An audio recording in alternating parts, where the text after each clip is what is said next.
Okay, so we've got our gems moving around and we're able to create matches, and that's all fine and dandy. But before we go to actually destroying any matches, one thing we want to do is start making it so that when our game starts, there aren't any matches in place. So if I go ahead and play here, right now we're getting a whole bunch of red gems. They're all creating lots of matches. Our purple ones are creating matches and no blue matches, but that's okay. So we don't want that to happen. So if I just pause this and maximize this, what we can do is make sure that when we're creating our gems, that every time we create one, we're making sure that it's not placing itself into a position that will create a match. So with that in mind, what we want to do is look at how the grid is filling up. So what happens is our coroutine basically fills up all the columns one by one.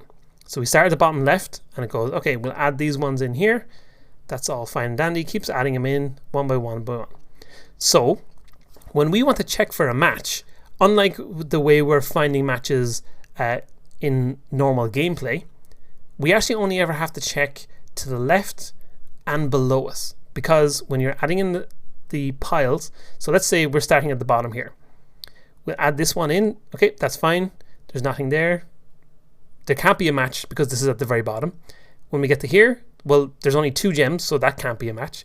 When we get to here, we can check below us for, is there a match? Well, there isn't, so we'll leave that there. That's fine. We'll keep going. All of these, there's no matches below us. Okay, there's no matches in that column. So let's go to here.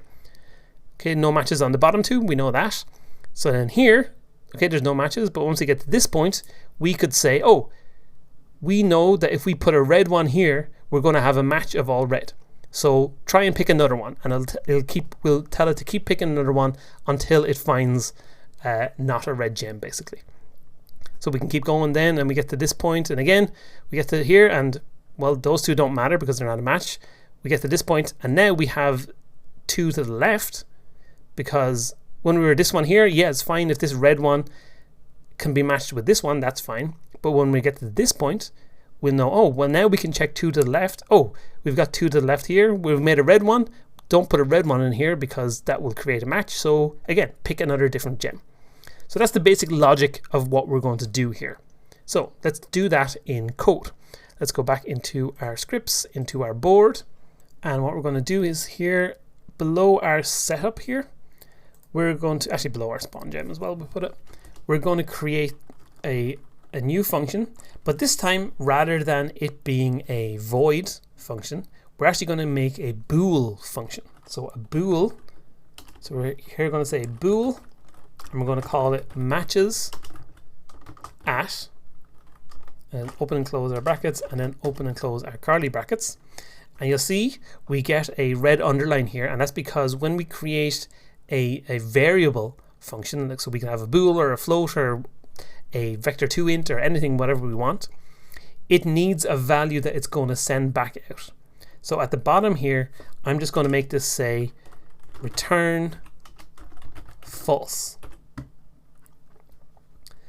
So what do we want this to do? So basically what we want to have happen is up here in our setup, when we go to spawn a gem, right before we spawn it, we've picked our gem to use. And what we're going to do is we want to check and see if there is a match to the left or below us. And if there is, then we're going to make it pick a new gem value. So if we're going to want to pick a new value, or sorry, if we're going to want to do the check, we're going to need to send in some information for what we want to check. So first thing we want to do is check the position that we're at. So we're going to have a vector2 int called pos to check, and then we're going to have a gem that we'll call gem to check. So this is the gem we want to check against to make sure that there isn't any ones the same to the left of us. So what we're going to do then is in here we will check to the left first of all. So we're going to say if our position to check, so we don't need to check if we're in the first or second rows. So basically if our value is at 0 or 1 on the x-axis, we don't need to check those because there can't possibly be two objects to the left of us at that point. So here we're going to say if our position to check dot x is greater than 1. So as long as we're greater than 1, then that's okay. We're going to start checking to the left of us. And then all we're going to do is say if are all gems at position to check dot x minus 1. So if the piece directly to the left of us and position to check dot y, obviously at the same y position, if that gem dot type is equal to the gem to check dot type. So basically we're checking, hey, are these both red gems? And let's just copy this whole line here just to make it easy. Just copy and paste it, and instead of being x minus 1, we're going to say x minus 2. So if the gem directly to the left of us and then one more to the left again, if all of those are the same as the gem to check, if they all have the same type value, so basically if they're all red gems, say for example, well then we know, oh, we have found a match. So we're going to return true. So we're basically going to tell it, oh, we found a match. So there is a match at this position with this gem. So that's checking to the left. We're going to check to the right, or sorry, to the right, to the below us. So I'm going to copy and paste and change this for as long as our y is greater than 1, because again, that's the same thing. And here we're going to say position to check dot y minus 1 and position to check dot y minus 2. So here we're checking if the gems below us are the same as the gem we have. So this is basically, now we're going to be able to call this function and get a true or false value out of it. It'll by default, it'll say false. So basically if neither of these things happen, it'll get a false. But if one of these is true, so say the horizontal one has found a gem, then it'll get to this point and it'll say return true, and that means end this function. So none of the rest of this stuff will run at that point, but that's okay because we've found a gem, or we found a match. So then let's go back up here, and we want to do something with this. And what we're going to do is we're going to use a while loop. So a while loop, so we saw for loops that looped through iterations of numbers one by one over and over. A while loop is something that can just tell the same bit of code to run over and over again, but while loops can also be a little bit dangerous to use. So I'm going to say while here. A while loop basically works as, within the brackets here, we just check if something is true, and if it's true, then it'll run a bit of code.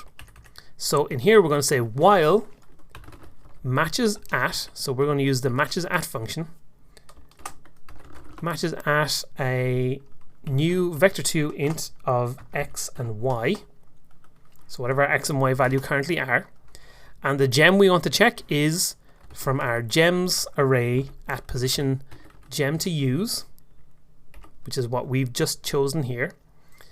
So basically what we're saying now is while we do this check and find the match, as long as we've found the match, but then we need to recalculate the gem that we're going to use. So we're going to just copy this bit of code here and tell it to randomly pick a different gem. So let's just save this, and we'll go back into Unity, and this should work perfectly fine, and then we'll talk about the problems that can occur with this. So I'm going to go ahead and play, and now we should see, there we go, there is no matches happening when we do this. Let's leave this off maximize again. So now, no matter how many times I play now, I'm going to stop and play again. This all worked perfectly fine. We get no more matches occurring, because anytime it would potentially spawn a gem in, it'll just choose a different one to put in its place. But what would happen if, for example, in our list of gems, if we only had 2 gems?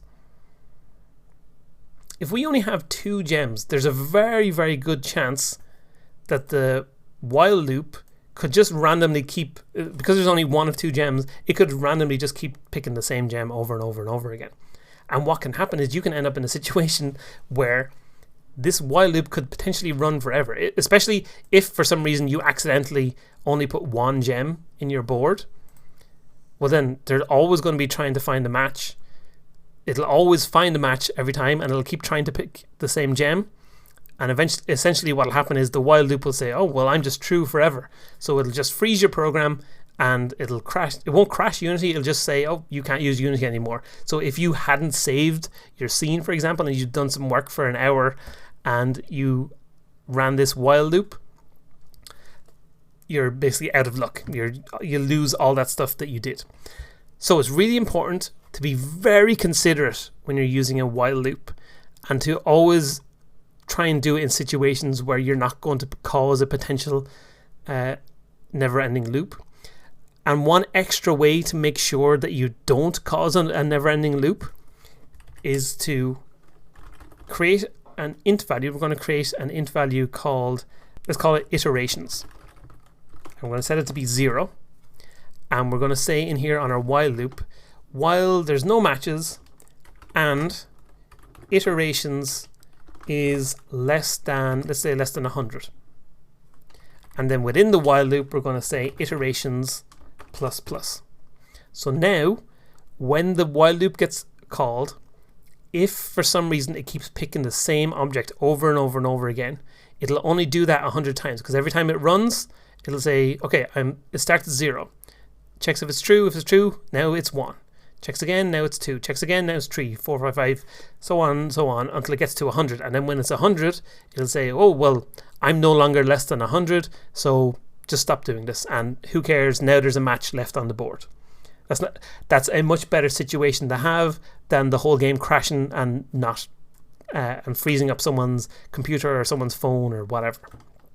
So we'll leave that iterations in there just for our sake. We're also going to add a little debug.log here to log out the iterations, just as an example to see does the while loop get called over and over. Actually, we'll just make it say if our iterations are greater than 0. So it'll only debug it out if our iterations get above 0. So let's go back in here and see this in action then. So if I go ahead and play, okay, in our console we got 1. So there was one gem that had to use the while loop twice. If I stop this playing here, I'm going to make sure I save my scene. I'm going to pull my gems down to only having 3 gems, so it's much harder for it to find non-matches. Oh well, coincidentally we still only get 1. Oh, that occurred 4 times though. Hold on, if I turn off collapse, there we go. So that happened 4 times that it tried to find them. If I put this down to 2, there's a chance that this could freeze up Unity. But let's see what happens if I go ahead and play. Oh no, it didn't freeze up, but we did get a lot more iterations. Look, so this time it got up to, oh well, of course it won't freeze. What am I talking about? It won't freeze up Unity because it will it'll hit its iterations limit. So that means that somewhere there's probably a match here that got made and not removed. But I can't see. Maybe I'm just blind, but there should be. Oh, there we go. There's the match. There's 3 gems here that are matched up because it reached its iterations limit. And that's obviously an extreme case of having only 2 gems on this quite large grid here. But you can see it looped through and then it didn't allow us to freeze up our game. And that was why we added the iterations in. And I don't know why I forgot that for a moment. But it's interesting to see nonetheless. So I'm just going to undo that so that I have my 5 gems back here. I don't really want to only have that few. And then we can remove our debug here because we don't need that. Just an example of that in action. But there you go. That's how we can make sure we don't have any matches when the game starts.